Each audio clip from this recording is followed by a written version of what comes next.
あたたたたた。今日はですね。多分美味しいでしょう。自分の好きな味付けを合体させよう作戦です。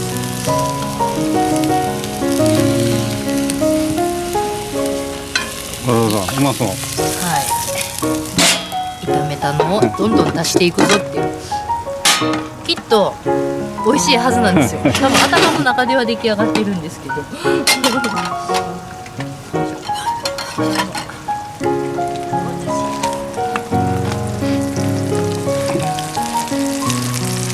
本格的やね。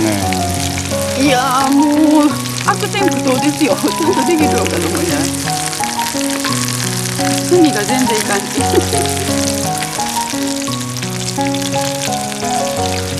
バーナムね。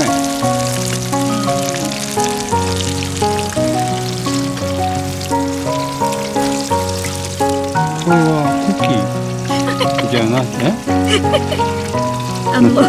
一応お好み焼き？パンケーキなんですけど。パンケーキ。けど怪しいでちょっと美味しくないかもしれない。米粉で作って。ああ、なるほど。味保証ができない。初めて作るね。いい加減です。もうチャガさんもう料理終わった？終わりました。300円のピザ焼き。いや、ステンやん。ステン。一応ステンやない。アルミホイルみたいなやつだけど。使い捨てではなかった。あ、蓋もついてる。